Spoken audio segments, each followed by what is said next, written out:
can hear me? Loud and clear. Very good. We can hear you loud and clear as well. Okay, we're going to get ready in 5, countdown. Lakeisha, we're going to get ready just now.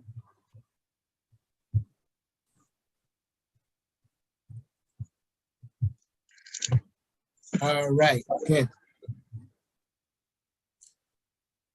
Okay, we're ready. Blessed good evening to each and every one of you, and welcome to another Sunday evening on the People's Cathedral Evening Service. And this series that we're having this month of May, we're going to be looking at pride of ownership for all you homeowners, for those who are new homeowners, or those of you who have been homeowners for a very long time. Pride of ownership. That house, that home has been an investment. It's an investment that you have been looking forward to having. Some people have been having it for a couple of years now, but you've put a lot into it. So we here at the People's Cathedral thought it was best to come up with a series during this month called Pride of Ownership to show the different things that you can do to have your home be the best home it can be, also to be prepared for any eventualities. And this evening, we are going to look at hurricane preparedness. As you know, just now in the month of June is going to come up, which is going to be the beginning of the hurricane season. And we want to be prepared in advance for what can come, for what can happen. And there's nothing better to do to be prepared. That's the old Boy Scout rule, is to be prepared. So we're looking forward for you to be prepared during this time. So this evening we have a panel to discuss hurricane preparedness. And on this panel we have our very own Dwayne Squires, who's a member of our church, long-standing member, and also a member who's been involved. He has a background in, I guess you can say, technical areas, but let's just say he's very involved in engineering and stuff like that. He has that background for engineering. He knows a lot about that area, and he has information that he can share. And this evening, we're going to also have with us Mr. John Emmanuel.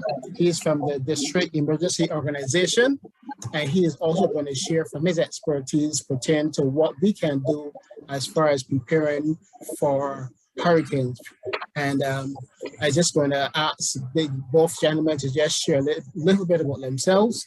I'm going to ask Brother Dwayne to share a little bit about himself, and then I'm going to ask Brother John to share a little bit about himself as well. So, Brother Dwayne, you can take it away and share a little bit about yourself, and then John, before Dwayne does that, just let everybody know that my name is Pastor Stephen Aline, and I'll be your host this evening in this session.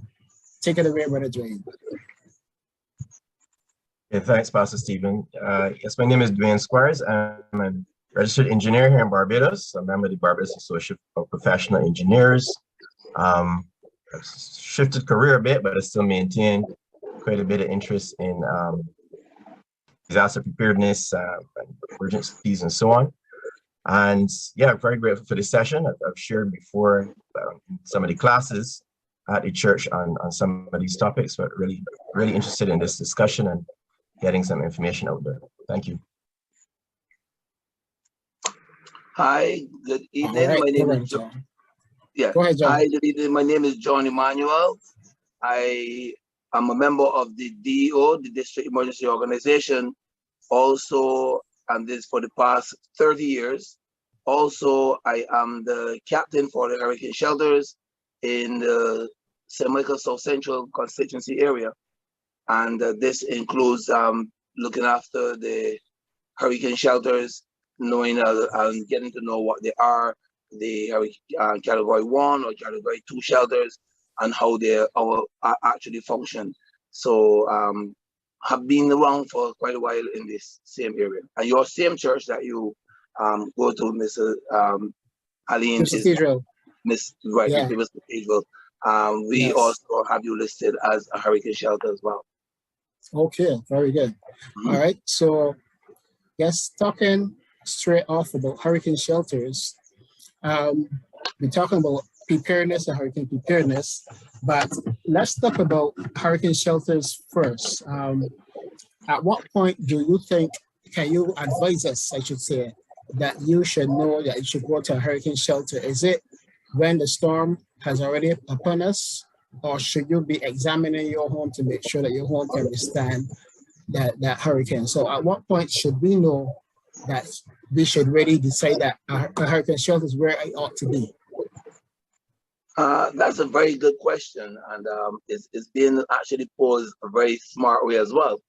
The hurricane shelters, basically, no one wants to go to a hurricane shelter by any means of imagination, and this means that if you happen to go to a hurricane shelter, is it that you feel threatened, that damages to your property. You could also feel threatened of flooding and stuff like that. However, hurricane shelters are there for either for the use of before a hurricane and also after a hurricane. So you have a case like category 1 and category 2. Just briefly, category 1 shelters are shelters that you go before the hurricane. So it's all about you preparing yourself that if you feel that your house is not, strong enough, safe enough, that you believe that you need to seek shelter, then you would go to that hurricane shelter category 1 because you feel you don't want to go there after the hurricane if you know that your house is not safe. Category 2 is after the hurricane and there are damages that occur and you know that you are not in good living quarters and condition, then you would have to move from where you are to go to category 2 hurricane shelters. So that's after the hurricane? This is after the hurricane. Before the hurricane is category 1 and after the hurricane is category 2. Okay? And I guess I will stay there now and then from there I would be able to highlight you on some of the other things. Okay. All right. So we have, let's say, for instance, that, Pastor Stephen. yes. Oh, go ahead, brother. Sorry, go ahead.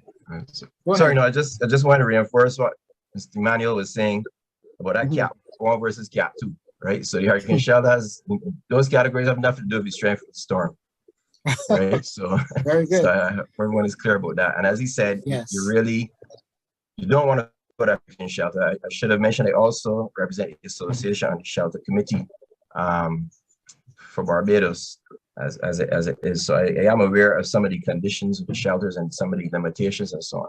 But I think the point is, in answer to your question, is your home is your first shelter.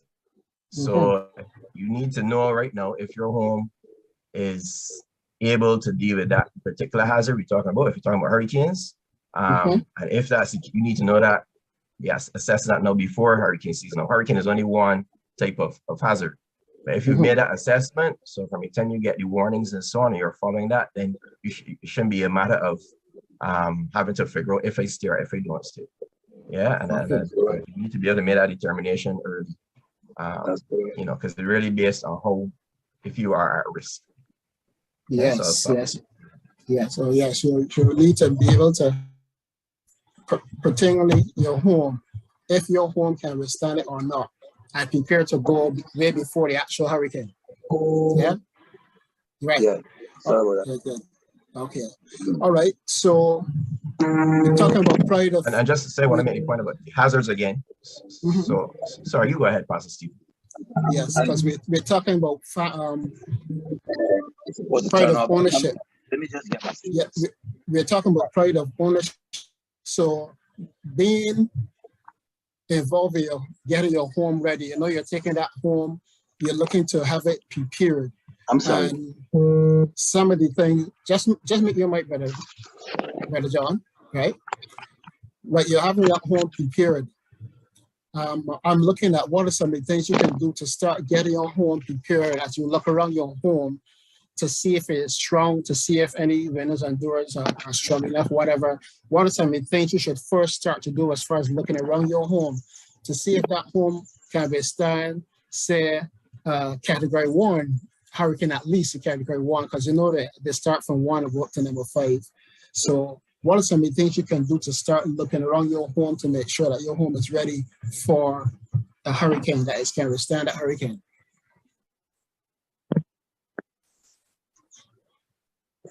Okay, so I guess I'll take that one.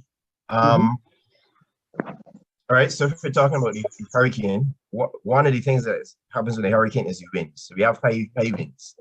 Yeah, and just in case I forget everyone, but we also know that a lot of these storms now also dump a lot of water. So we can't just think about when you have to look at your vulnerability to flooding. Yes, so those are just two of the things you would get with a storm. In terms of the winds, you could be looking at, well, there should be maybe some experience. Maybe your home has been through. We had a hurricane recently, a Elsa? relatively weak hurricane. Yes. Then before that, we would have had Thomas, which was just a strong tropical storm. Yes. But Elsa would have at least given some experience, and your experience there should be looking at that. Did you lose sheets? Or you didn't lose sheets? Did you see your roof moving during that time? Those types of things. Yes. Roof pretty flat. If it is typical timber roof, roof sheeting. If it's flat, the flatter it is, the more vulnerable it is going to be. Your eaves, the amount of overhang, the length that your roof overhangs the side of the wall.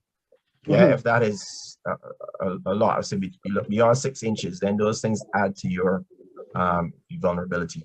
I think the most important thing in terms of the wind is, do you have shutters? Because if you protect your windows, it greatly increases the chance of you not losing your roof.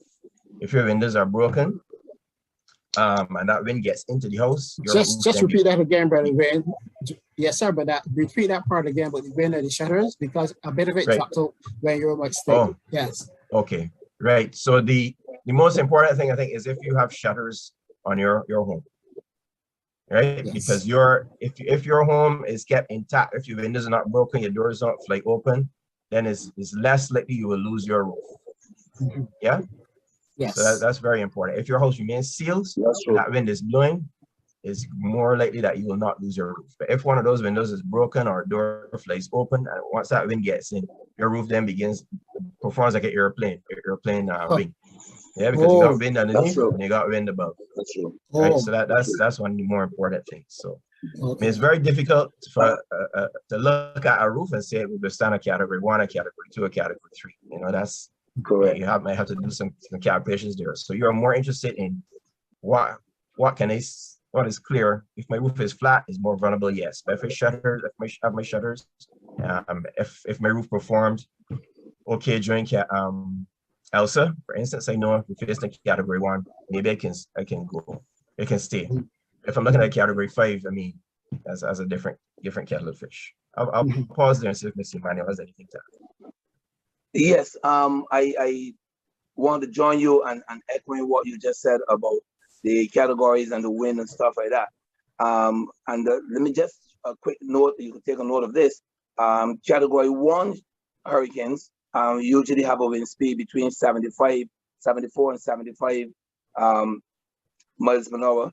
And then you have category 2, 96 to 110, category 3, 111 to 129, category 4, 130 to 156, and category 5, 157 and up.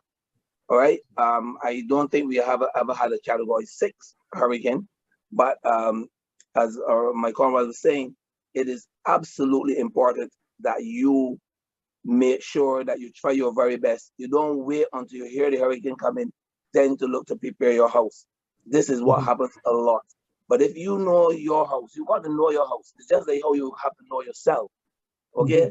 If you know your house, then you have to, before the hurricane, long before the hurricane, you look, you go up top, you get your carpenter, you get whoever, the same engineers to come and inspect your house and say, hey, this is hurricane season. I want you to look around the house and tell me what I may have to do to strengthen my house before I think about going over to category 1 or shelter.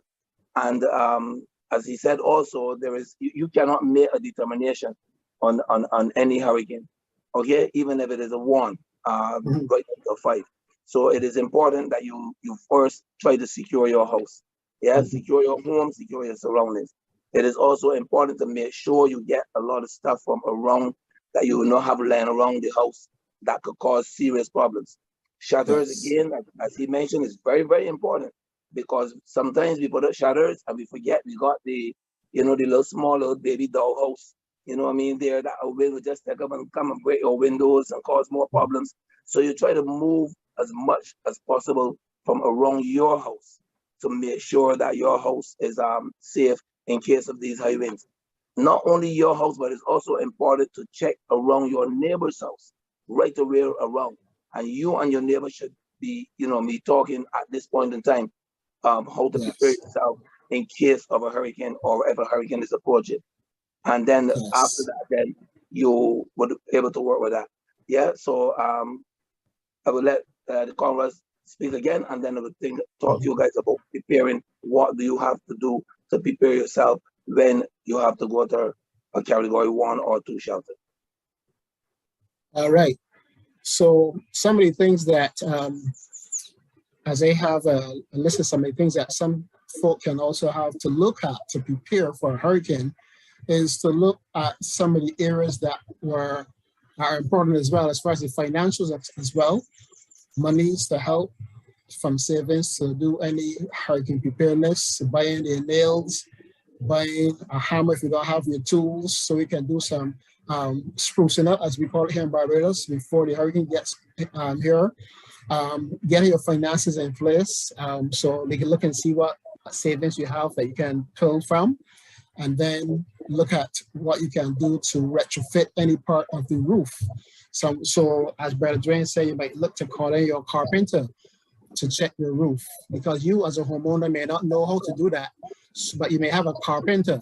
So you call your carpenter to come and look around, to look and see if there's anything vulnerable pertaining to your roof, vulnerable pertaining to your windows and doors, and if you don't have shutters, to get shutters prepared. All right, Brother Dwayne, so you agree with that? Yes, definitely, definitely. And Okay. I just want to be honest with the audience. These are things that so my whole house isn't shuttered. Yeah. And I don't want people to be dissuaded, because if you're looking at what they call hurricane shutters, they're quite pricey. But the first set of shutters I have are plywood, with some bolts, Yes, and those are and what they we use. worked. And we got those after that was Thomas, right? Yeah. And that's part of my whole interest here, because it was very disconcerting. My wife was pregnant at the time. I was not prepared. You know, we were buying plywood the day before, trying to get up and nail plywood into a concrete wall. A lot of, you know, so I'm Yeah. saying this is not from a position of From superiority, experience. right? Yeah, it's not a good feeling, and I really would encourage everybody. And it's not that you have, and if you can't shutter the entire home, what you should do is look for a safe room, right? Room with the smallest amount of windows, and the smallest windows is typically a bathroom. So if you determine you're not going to, Yeah. you don't want to go to shelter, well, put some water, put some food, you know, in your bathroom. At least try and cover the windows of that bathroom, someplace where you're not afraid of flying glass and so on. Yeah, even if the roof goes, well, at least you still have some walls around you. Yeah, so I don't want people to be dissuaded to think you got to get the whole house in order. I mean, June is only a few days away. Yeah, but you definitely have enough time to start looking at where can I shelter in place, where can I be safe in this, is the safest place in this home. If I need to buy a piece of plywood to just cover that window, let me do that. And again, when Thomas was coming, I couldn't even put these shutters on the outside because I couldn't get them nailed into the wall. So I actually had to put plywood just inside of my window because it was in a crisis state. Yeah, so just being frank, is I've lived some of this, and it's not a good feeling. And I That's share No. openly because I want people to understand where I'm coming from. Thanks. Yeah. that's What I that's so also. true. That Okay, go ahead, John. that that is so true, because I remember the same 2010 with Thomas. You know, like anything else, we in the DO, what we do, we usually go around before the hurricane itself, or before hurricane season, sorry, starts, and we go and check for trees that needs to be cut, for drains that need to be cleared, for houses that we believe that might be vulnerable. We go around and check on people, you know what I mean, to find out from them. And then in case of a hurricane approaching, would you like us to come? Because we have to ask questions. We can't force people out. And then you would have some people would say, no, they're okay. And I remember in Thomas, I had some 30-something people at the St. Michael School, right? And was before the hurricane. Actually, people felt a certain way. Don't mind, we still had to rush out just before it really got intensified and got one or two other persons. However, we have had one or two persons who would have decided they're going to stay. Then the roof went, and then they were calling us to come for them. And this was in the heart of Thomas. Obviously, there's nothing that we can do. You understand? There is nothing that we can do to help those persons. That's why it is important to listen to the engineers, listen to the DM and the DO. It is important that you would also, you know, in today's age of technology, it is important that you could go and Google, you could go and check how to prepare yourselves.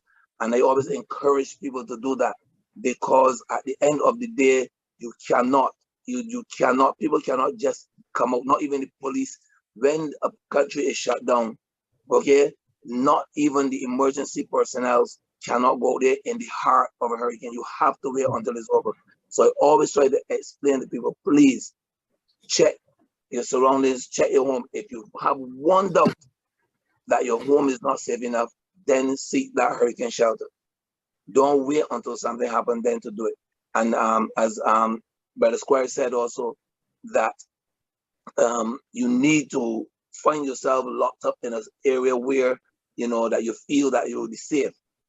You know, and as I will tell you, it is just like earthquakes. If you happen to have an earthquake or such thing, you got to get under that table and hide under that table or anything that you could get under the bed or anything like that in case of any falling trees or debris.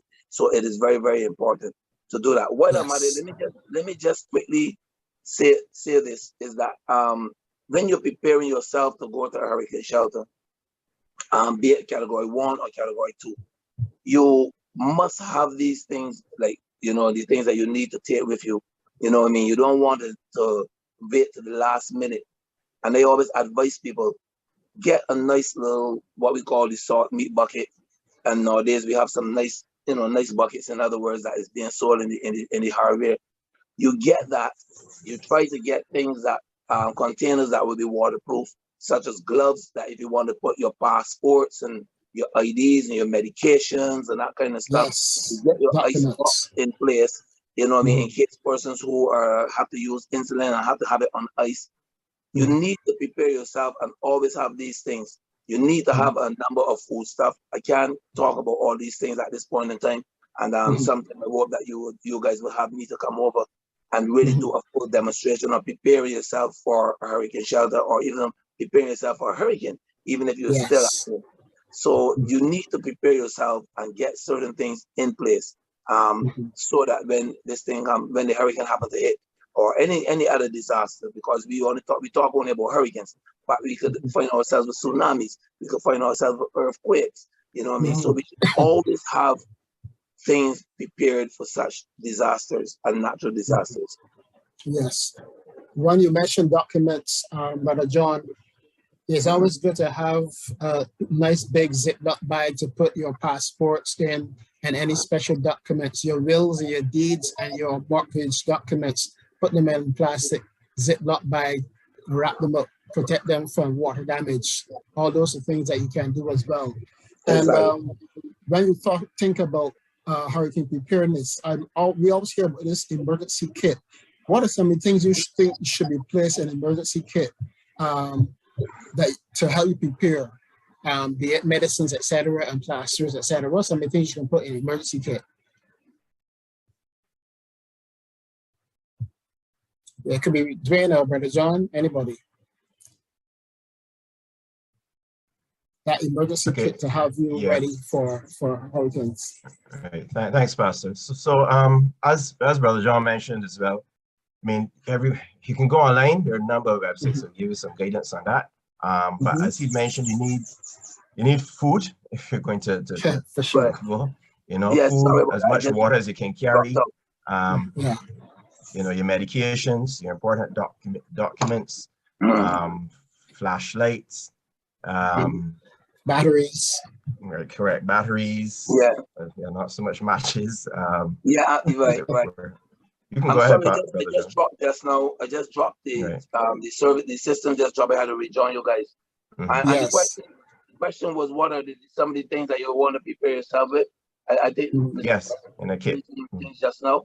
But yes, it is very, very important. One, you need those persons who are taking medication. It is absolutely important that you make sure you prepare and have your medication ready. It is also important that you try to use take with you can stuff. I know persons would have said, they want to go to hurricane shelter and they got defrost the meat and they want to put the meat in a bucket, the chicken and all kind of stuff like that. These things are not allowed in hurricane shelters. You need canned stuff. I don't encourage people to use corned beef and that kind of stuff, but the simple things that you could use direct, such as tuna and these type of things, the normal hot dogs and stuff like that. If you happen, because we don't really allow people or ask people to come with stoves and that kind of stuff, because the space is very limited. So you need to have your medication.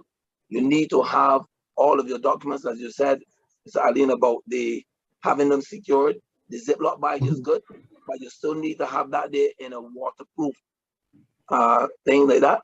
I try to encourage you to use gloves. Those the rubber gloves. If you could put your medication or you could put your passports and in my demonstration I showed them how you could put them in and stuff like that. It is very important also that why I said a bucket, because you don't want to store your stuff in a box because we're talking rain and we're talking water. So a bucket is important that that have a seal and have a cover, because like anything else, a bucket will float.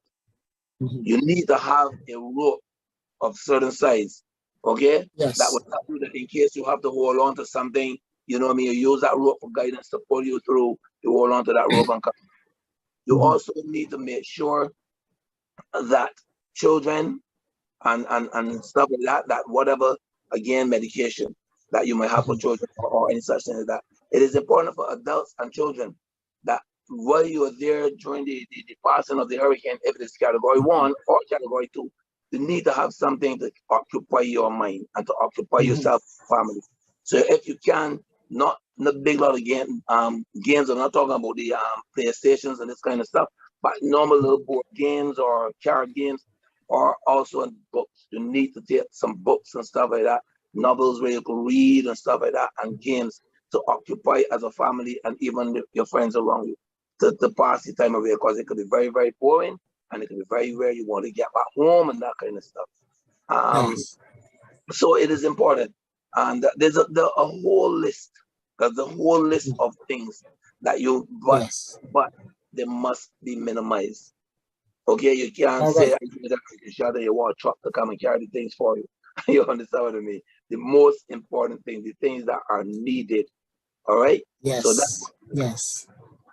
All right. So we're looking at pride of ownership. And we're going to look now, focus on the home. Now, Brother Dwayne, as an engineer, how do I strengthen my home? What are some of the things I can do if I look around and see that I have areas in my home that are weak? What is the first thing I should do to help strengthen my home to make sure that it's ready, prepared for a hurricane? Thanks again, Pastor Steve. So, I mean, that depends on the type of structure. If you have a timber framed home, you'll be hearing a lot recently about hurricane straps and so on. Essentially, you want your house to be tied down from roof right down to foundation. And that is something that can be a bit technical as well, because you can buy a strap and put it on the wrong way and get no benefit. All right, but the good thing is that straps can be pretty cheap. The hard thing might be getting them in place after the fact. So that's something you can do. Your roof should be, typically we have the galvanized roofs, and an inspection to see that all the nails or the screws are in place at the proper spacing. You should have more nails or screws at the edge of the roof and at the top of the roof and in the middle. At the edge and at the top is where you get the most pressure. Yeah, so you shouldn't see the same amount in between as you see at the top and at the bottom of the roof. Yeah, where it ends. Oh, okay. Right, and again, you even those things can be technical because you want the right length of screw. You want a screw that can go properly into the wood and that type of thing. So those are something you can get checked, and then do the best you can. But I can't stress enough that if your envelope is sealed, that will help protect your home a whole lot, right? If you have the shutters, we know how they used to construct ones before, the plantation houses, the chattel houses, and so on. you know, they were stronger, that had steep roofs, they did have some type of shutter. And if you can, if your envelope stays, again, door doesn't blow up. One of the things I recommend is, you know, even if your door usually may have 3 hinges on one side, but only lock on the other. So it only has one point there where it's held in place on that side. Now, with I think both Thomas and Irma, I saw with some of my doors, I don't have bolts and everything as yet as well. The top of the door was actually being pulled open. I don't know if anybody tried going outside in Irma, but I almost got pulled out, and that was just a category 1. Yeah, that's the type of forces we're talking about. That's just a category 1. So if you can put a bolt at the top and bottom of the door on the lock side as well, that helps. That will help preserve your hinges you got 3 hinges on one side. You need just to add three other points on the 2 other points to make it 3 on the next side. And the shutters, I can't stress that enough. Other than that, it can be pretty difficult to make a roof stronger. It can get pretty expensive, but you can have the assessment and see what best can be done. But at the very least, everybody should be able to create a safe room. Yeah, some places. What about windows? What about windows, Brother Dwayne? I understand there are some places that sell semi-color hurricane windows that are stronger than other windows. Talk to me about windows. Right, correct. So if you're building, then that's the time to get impact resistant windows to the proper standard, because people use terms and they're not necessarily right standard. So even those things, I suggest you get advice, because once you put in a window, and a hurricane resistant window is cheaper than buying a window and then buying a hurricane shutter, right? And I mean, like you roll down or so on shutter. So if you can make that investment up front, fine. Yeah, but that's not something you can necessarily come and retrofit. You're talking about taking all your windows and putting them back in. That's a whole different kettle of fish. But if you have the resources to do that, then all well and good. So yes, there are impact resistant windows.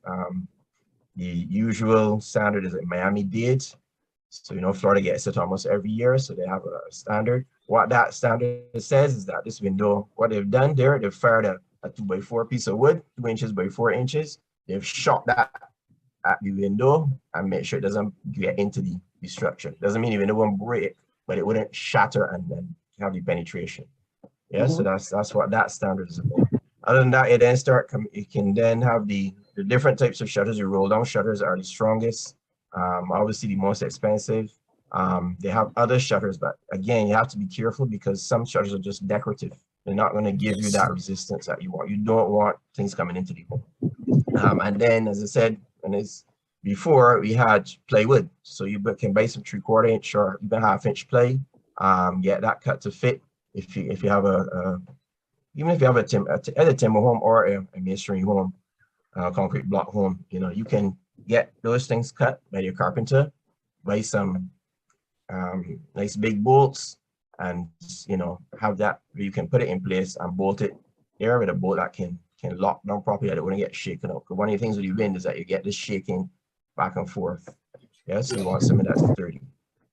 You're not going to tape your windows. I saw people taping their windows up to, that used to I guess, be the thing to do. Yeah. Yes, it's not going to help you. Right? Don't waste your time. Yeah, please. Right. So really, if you already have your home, and even if you're talking about ownership, but even if you're renting the seller, I think you can still negotiate and have yourself protected if that's where you're going to stay. Yeah. But definitely, if you can keep your envelope in place, you stand a good chance of writing it out.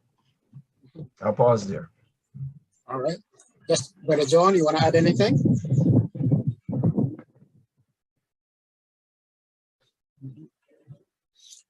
All right. Now, he's muted. He's speaking, but he's muted. You're John, you're muted, muted. John. Oh, okay. I'm sorry. Go ahead. Yes. Yeah, one of the things that they said, I agree with Brother Squares 100% in the lines of making sure that you get the best shutters and the best material for your home, because again, it is not only for hurricane shutters, it makes your house look nice too as well. You know what I mean? So invest, if you're going to invest in something that you will feel good about. One of the things I just wanted to say quickly is that you must know your hurricane shelters. We here in Barbados, one of the things we don't do we do not go out there to find out our category shelters, which where they are. Category 1, what is where they're located. Category 2, where they're located. It is very important. I live in Martindale's Ward. I need to know where is my closest hurricane shelter, because we have had over the years people coming from Christchurch to St. Michael's School. They just turn up, whereas they bypass category 1 shelters within their area and stuff like that. So it is very important that you should know. Go and visit them. Call the DEM. If you know anyone within your constituency where the DO operates, go there. Ask questions. Where is my hurricane shelters? I need to know so that I can visit them.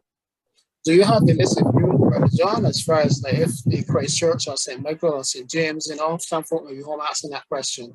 Well, I can tell you at present, I don't have it on me, but I can tell you St. Michael South Central. St. Michael South Central, you have St. Michael School, you have the Lutheran School, and we have the People's Cathedral that we have just recently got back online. And this is in St. Michael South Central. Yeah.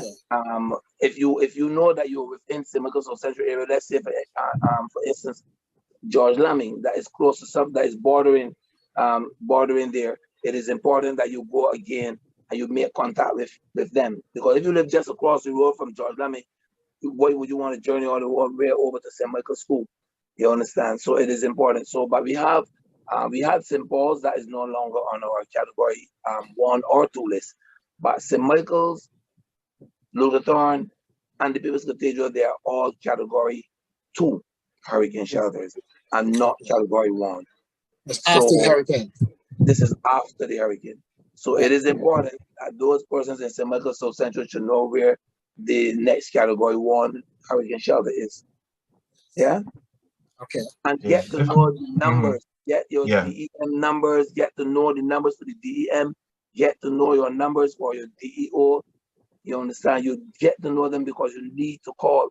When we are out there now, we are out there via health radios and stuff like that, where that's the only means of communication. Because when communication is down, that's it. But if you could get to know the numbers of the hurricane shelters so that you can call the school, call wherever the church, whatever you have as your hurricane shelter, get to know those numbers. So you can call there because someone will be there during that time.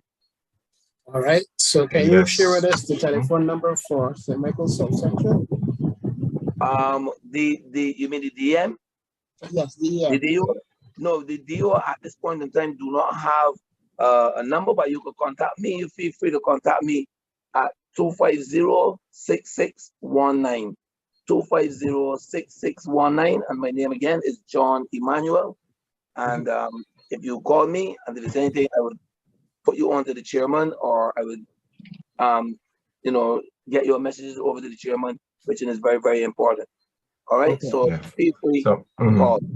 And you have Wayne there, but you have with this Cathedral Wayne Simmons, who is very, very, very, very good. And you could get his contact number because he is second with me. That's as we were saying, Beijing parlance, that's my second man. All right. So you would use me as well. Yes, correct. All right. All right. 2 questions came in. Let's look at them. Okay. One question asks, what can we do to prevent flooding in the event of a hurricane? And how important is it to have a water tank at the generator? What the first question was, what can we do? First question is, what can we do to prevent flooding in the event of a hurricane, flooding around the home? And how important is it to have a water tank and a generator? Well, the first question, what can we do to prevent flooding? Like anything else, as you see, the government of Barbados, they go around to try to keep the drains as clear as possible. And again, as I said earlier, it is you that have to try your very best to keep your surroundings clear. So once you know that those small objects, pieces of wood and stuff like that, and whatever you have, it's best to get them stored in a safe place so that the water will run freely. However, we don't know the amount of rain that can fall. Yeah, and that is why you don't care where you go all over the world. Once you have a serious hurricane and that hurricane brings a lot of rain, flooding is one of the things that you cannot prevent. Okay, generators. Again, you're gonna need that generator for after a hurricane because you can't risk going out there using a generator during a hurricane, especially if it's going to be exposed to the elements and to all the rain and stuff like that. So yes, you should have a generator. Water tanks. I think that a lot of us now are definitely investing in water tanks, although we have good running water, because we realize how important it is to have a water tanks. And I know my good friend Mr. Squares would definitely tell you as an engineer, yes, when we building now, we need to have those water tanks to every house. So yes, you should have a water tank. Generators. You would have that, but you would have that for after if you want to get some electricity around your house. Yeah. Dre? Yeah, thanks again. So on the one with flooding, the two things there. So there's the flooding that is going to come from outside your property, right? You should know from experience, from your neighbors, from going to there's a drainage unit, NTW, is that a risk for you, right? Just where you are. Area. Sorry? A flood-prone area. A flood-prone area, correct. Yeah, correct. And just looking at your location and so on. So I'll give one example. So in terms of the external issues, right? If you know you well outside blocks all the time, right? Agitate, bother the drainage unit, tell them your well needs dealing with, right? Call your representative, right? Those are the things, because those are things you can't do on your own. Correct. But there's also the looking at yourself. I pass a lot of houses and I see since you had the volcanic eruption, I see a lot of nice green grass growing in drains, right? You drainage system around your home as well. Because one of the things we talk about wind and hurricanes, but most of the damage is water damage, right? You only need a little bit of water getting in to cause a lot of damage. It will ruin your furniture, it will ruin your documents, it'll make you miserable, it'll put you at risk from electrical hazards, right? So if your own drains are blocked up and the amount of rain that you can get, and we don't even have a hurricane these days to have a lot of rain, right? As Dominica experienced and so on. You need to look around your house and make sure your drains are clean, they're working properly. If you know you had an issue last year or when you had El Sunday, you know, you got water coming in, get somebody check that and see. You know, so that's in terms of flooding. You know, there's some you can't control, the government has responsibilities outside your property, but you need to take personal responsibility, and part of that is agitating and using the government structure that God has established to keep you safe. On the water tank, definitely, well, you need water. If you can get a tank, fine, but you do need to store water. I will say with the water tanks, again, they're plastic. If that tank is not full during a hurricane, it can just blow over. So there's some things you need to consider, you know, or it could get punched and that type of thing. So if you can get a water tank, get a water tank. By all means, you need water. Long ago, the government said with new construction, you need rainwater tanks. So they never told you how to necessarily use that properly, but you should be able to get into your rainwater tank if you did have to invest in one and know how to purify that water, right? So that you can use it, right? Whether you can buy tablets, whether you know how much Clorox to mix with it, those are things you just need to know. So it's, you know, and all of this plays into the plan. The generator, again, it's nice and convenient. We were out of electricity. Fortunately, in Christchurch, and we seem to have not suffered like a lot of the country did. I know people lost meats and a whole lot of things after Irma. A generator is nice. Again, you need to know to safely operate that. You can't put the generator inside your home and just run it. You can get fumes and that type of thing. So these things are good if you can get to that level. But one of the things I want to stress is talking about the shelters. But again, your home is your first shelter. If your home is not, you think you're gonna be at risk, your neighbors. You know, the Bible tells us about a neighbor, having a good neighbor in a calamity, rather than running by your brother, you know, your brother by blood. What are those relationships like? That's part of whatever happens. Can you run your neighbor's house? They're gonna let you in, right? If they come by you, will you let them in? Right? So, and that is part of your whole plan. Yeah, you need a plan, and the plan is specific to certain things. If you know you can get a hurricane, what am I going to do? Where I can go? Are you going to the shelter? Are you going to be family? Are you going to be friends? What do I need to take? right? But and I know this is hard for preparedness, but again, as maybe Barbadians, I think we think disasters as hurricanes, but really need an emergency plan. Yes. And I say that because, for instance, when we had the earthquake, you know, I really didn't have a plan as to how do we contact my wife? We sell network right now. We think these days, you know, we always connected. All of that is part of your plan. The numbers that you were asking about just now, Mr. Emmanuel was sharing some. You need to know that. You need to know how if you had to walk to your shelter, how long I can take you, what route you can take. If all the poles down, you gotta, you know, the tracks. You know, those are things you Not need roads. to know. Correct. You need to be able to have a plan, because that will make you a whole lot more comfortable. Because I know God will guide, right? But God gives us responsibility to prepare, right? That is scripture as well. You know, especially when we have these resources. And you mentioned getting the shelters. I mean, on the DEM website, this disaster emergency, is that what it is? Sorry, Department of Emergency Management, sorry, for Barbados. They list all the shelters. There's a bunch of guidance there. The American Red Cross has those things. You know, there are a whole lot of resources there. You know, that if you go looking, there's a whole lot of guidance you can get. So the things are nice to have, and I would just end on this one. I remember a couple of years ago, Pastor Jill had organized some first aid training, right? And I'm not sure what the response was. I am a scout, so I've had some of that in the past. But all this is part of your preparation. Think getting your home secure, and having some food and tuna. All of this is part of your ability to respond. Because again, emergencies can happen anytime. Anytime. You had the bees boiling fire. Outside of the hurricane time. Right. You had the bees boiling fire, people had to evacuate. You know, we've had everything, volcano, the earthquakes, you know. You need to have a plan, and I think I'll just end here. Thanks. Yeah, that is so true, because one of the things that when we talk about disaster, we only think hurricanes and flooding, but the truth is that disasters come in so many ways, and that's why they say natural disasters. Who knows what could, if God forbid that a tsunami come, what do we do? You know what I mean? Are we prepared to understand and to handle a tsunami in the areas where some persons live close to the beach? What do they have to do to, you know what I mean, get away from the tsunami? Earthquakes, you know what I mean? What we just had a few years ago, we had a little earth tremor. You'll be surprised to see the amount of people that was all in the road, standing up, lining the road where all of the telephone poles and the electric poles and everything, they ran out of their house and ran into the road where they will find themselves in trouble. I would never forget that, you know. So it is important that when you know, we have to keep teaching and drilling in the ears of our What's the best thing to do? that you need to stay. You get a trauma, don't run outside.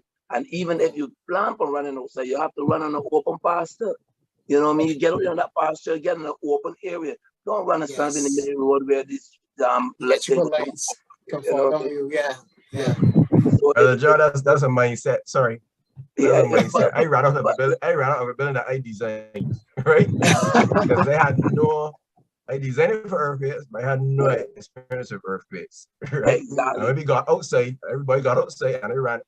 Our stair was glass enclosed, so you know, everybody could have died there. But I just want to yell at everybody else. When we got outside, we had one because we didn't find one of my directors. He was standing upstairs, sitting down at his desk, uncomfortable, because he had lived in Trinidad and had the experience, right? So he didn't move. It was nothing. But all the other bitches are gone. Yeah, so it's because as you say, it's important to have the mindset. The mindset is what you should do. That's the importance of the plan. This happens this way. But if you don't, I didn't have that. I know about earthquakes and designing, but I never was in an earthquake. Yeah. And it comes to teaching. You see, you have to keep educating our people about these things. Don't say it can't happen. Don't say it will never happen. I remember clearly everyone would keep on the last hurricane we had was in 1955. The last hurricane we had was, but Thomas was very, very close to hurricane, just a couple of things different that was hurricane. And we saw the devastation that it left on Barbados. So it is important that we see emergency as emergency. For instance, house fires. You understand? How do you approach and if you're in your neighborhood and there's a house fire, you know what I mean? Instead of everybody running and gathering to look and see what's going on, you got to know how common accidents are on the road. And I'm encouraging people also to join the DEOs and the DEMs well, basically DO, and by extension, you would go up to the DM. But it is important that you get to your form some organizations, some clubs, because we are vulnerable. As long as we are living and there are natural disasters, we are all vulnerable. Anything can happen. And we know if we listen to the weather forecast and the predictions of different things that's happening, we should be always trying to be prepared. Right, so one of the questions that's being asked, what is the best source for hurricane information and hurricane tracking? Should it be the website or on the radio? Can you please give us that information, the best source for tracking information and also hurricane information? It is very, very easy. It is very, very, very easy. Download your weather app. There is a weather app. You download that weather app, okay? And you can comfortably go on your weather app when you know the hurricane season start, in and out of the hurricane season. The recent rain that we just had, you would have known, but why all this rain? You go on that app and it tells you, it shows you, it also shows you long before the hurricane even formed, and how, and you can watch that developing into hurricane to tropical storms to, you know, depressions. It is there. Download the weather app. All right. And I must say that our weather personality in Barbados, when you listen to the weather and stuff like that, they are very good. But what happens, as Brother Square said, mindset. When you hear the weather news, the first thing we just do is either turn off the radio or whatever and go and do something else, or we put our mind to something. But it is important. So if you want to get information about your the hurricane season coming up starting June 1st, you download your weather app, so you won't have to ask people that is true that the God system out there. You follow that, yeah. And by extension, it will give you more about how hurricanes form and how they got names and that kind of stuff. By extension, we were able to look into that. Yeah. So I add your local authorities, I think, are the best. I mean, you can go online and you can find things from the National Hurricane Center and so on. Sorry, we live in an age where everybody feels there's an authority, but frankly, God has established authorities and their responsibility to keep us safe. Now, you can come up with all sorts of conspiracies, but you need to listen to the official authorities. Yeah, if God really want you to go witness to you and tell you, you know, you need to still move, even if they say stay. Yeah. And as Brother John is saying, our local Met office, I mean, I think these guys are excellent. They've upgraded the equipment. If you look at, if you can get online, you can actually see rain as it coming in. They give predictions when the volcano is coming. So, you know, how soon after the eruption we will see ash. These guys are on the ball. Yeah. And we know we're not in a perfect world, but I do think we need to still place confidence in these things and trust God to say, you know, to guide us if we need to do something extra or other ways. Right. But everybody going online and looking at this and you know, this body's saying this and this body's saying that, that's confusion. That's confusion. It is. I'm hoping I can show you one of the, you mentioned the weather app. There's one also called CAP. It was CAP. I'm not sure you'll be able to see this. Cap. That. Bring back it's not coming up clearly. Yeah, you just pull it back a bit. It's still a bit blurred. I think sure. Because your background is the background we have. Yeah, the blur. You have your background blurred. Yeah. Yeah, but there are a couple apps. You mentioned one. Yes, is the weather app. It's a red. Is that the one red app? Cap. Yeah. Your mic just got muted. Brother Dwayne, your mic just got muted. The mic. Go ahead. On your phone, you can get real-time alerts, not only for the high events, but they talk about rain and flooding, dust, for those who maybe have respiratory issues, that type of thing. So really useful stuff out there. That's local, relevant to local. You don't have to depend on the US to go and reference that. So take a but sometimes the alert pop in a second. Let me just pop in a second to let you know though that our information that we receive from the US. It's just that we upgrade all of our equipment and stuff here in Barbados. But at the end of the day, we get all that information out of the US. Yeah, as you said though, it is important that you don't listen to other persons who have their own opinion on things, but follow the weather app or follow our local, which, as you said, is really they're really up to par and really there. You know, but we get our information from all the states. That's our satellite feed is coming direct from all of the states. That's why we listen to the gentleman who do the whole Caribbean weather, can't remember his name, Alsha or something like that. You will realize he can tell you that there's rain in Oystins. And it is rain, and he's not in Barbados. You understand? He's tell you at present there's rain in Oystins, but he's not in Barbados, he's there in the United States of America. So we have that same, we are intertwining with that same type of information, you know? But it is good. Yeah. All right. So just look at the home again now. Someone is asking about insurance policies. Should I relook at my insurance policy or policies? What should I ensure that they include in that insurance policy? So insurance policies, you know, your home is your greatest investment. And I believe that your insurance policy should cover your home adequately. If your home is built for $500,000, $1 million, I believe your policy should cover your full home. You agree, Brother Dwayne? Yeah, definitely. Insurers, we could tell you, yeah, you may be underinsured. So yes, you should, and not just your home, but it's also the contents, because and insurance can be very specific. So ask foolish questions. I ask foolish questions, right? yes. So your home is covered. What is it covered for? It covered for fire. It covered for burglary. It covered for wind damage. Ask them exactly. Yes. You know, that they As show you think where you it have says coverage for hurricanes and it doesn't exactly include hurricanes. correct. And remember, most policies will have a deductible, which means you're responsible for the first set of damage or paying for that, and then they will cover. So you need to know those things so you don't have surprises. And what happens is a lot of people are then you end up being underinsured because you didn't revalue the house for 5 years. The value has gone up, and then when they come to pay, they're only going to pay you what you're insured for, even though you know prices 5 years ago are not prices now. You know, so you need to keep those things current. And insurance is a good way of what they call transferring risk. So you accept if I get a loss, I can rebuild. And this is just, to me, this is just part of living wisely. You make determinations based on what you can do. So if you can't insure everything, insure the things that will get you back on your feet. Because again, for instance, with contents, if your roof is breached, you lose your fridge because the electrical gets fried in your freezer and so on, and you know you want to be able to replace those without having to go and break yourself otherwise, because there are a lot of other needs. So insurance is a tool for that. You may never use it. That's a fact. You may never use it, but if it does come to a point where you have to, and you can put it in place, put it in place.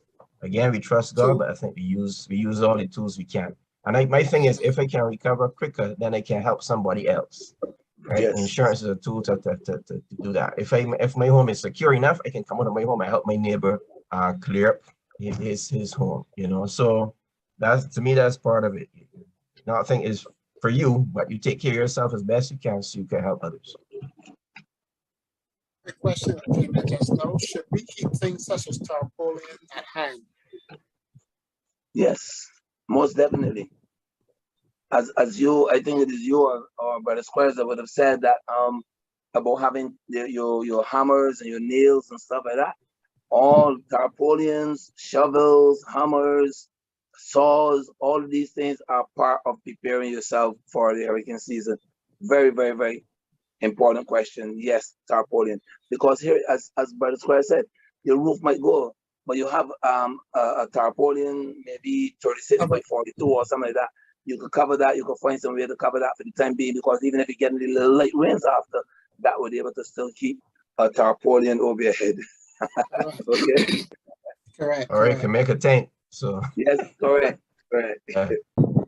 One other question as we finally get ready to go: if the authorities indicate that a hurricane is definitely approaching, how should we prepare our homes? How should you prepare your homes? Prepare your homes just the same way as we said earlier. Prepare your homes the best that you can. If you have to go, well, like we said earlier as well, walk with your most important documents. So you obviously, yes, you will lock your doors and stuff like that, but you prepare your homes before you leave. but prepare your homes and secure your documents. So you need to walk with them. And your documents is not a safe. You understand what I'm saying? Your documents, as you will know, is what? Your passports, your IDs, your medications, and all them other things. So that's how you should prepare your home. Because wherever you're going is going to be your next home for the next couple of days or maybe 2 weeks, who knows? Yeah, so you can turn off your gas and that type of thing. Correct. Yep. Make know, sure, and making that should be sure done power. before the hurricane comes. All of those things must be done before. Sometimes it is even better that if you know a hurricane is approaching, than to keep your electricity on. If you know they say it's going to hit by 12 o'clock midnight, example, don't wait at 12 o'clock midnight to go and turn off the electricity. You can turn off from your main power as well. Yeah, you also turn off your gas. You could go and turn off your water main and stuff like that. These are things that would help you because, again, you're going through this as the system passes. You're going through these things, so you would turn off and those things. Huh? And again, look at your trees that are around you.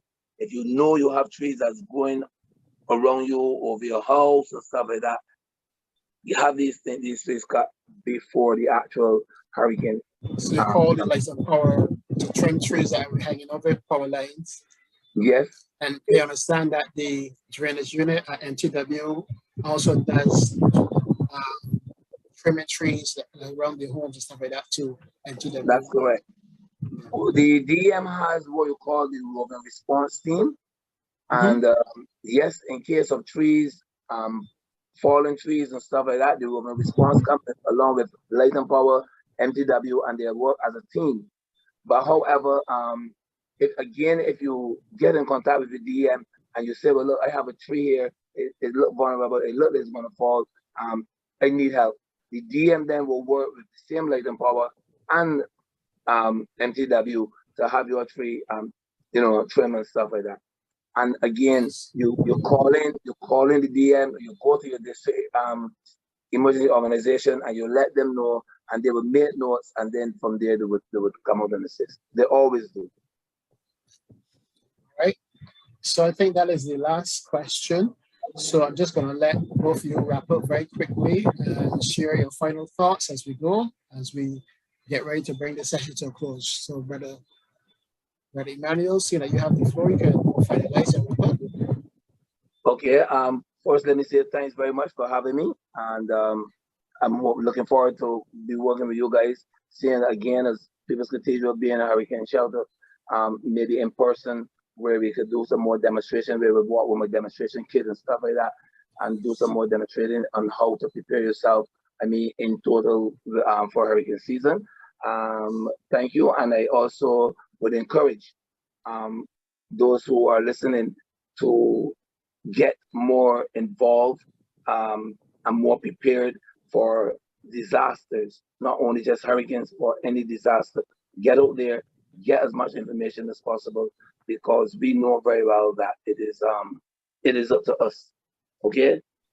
As Brother Squires would say, that some people say God will provide, but God will provide when you also provide your own personal knowledge from Him towards what you're doing. So again, thank you, and I want to wish you guys all the best. Thank you, Brother John. God bless. Brother Dwayne. Hey, well, thanks as well. I think it's a really important session. And I trust we were able to share something. And I said, I've experienced a lot of these things personally. I'm really trying to share. Proverbs 27:12 says, a prudent person foresees the danger ahead and takes precautions. The simpleton goes blindly on and suffers the consequences. Right? We have the wisdom of God in us. We have access to everything. We know where we live. And if you didn't know, the Caribbean is the most hazard-prone region in the world.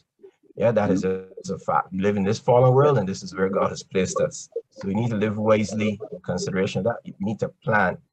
Just take some time, ask the questions, and see what you can do for yourselves, your neighbor, your family, your neighbors. I think just take some plan, facing all of these. You'll face again. I have full confidence.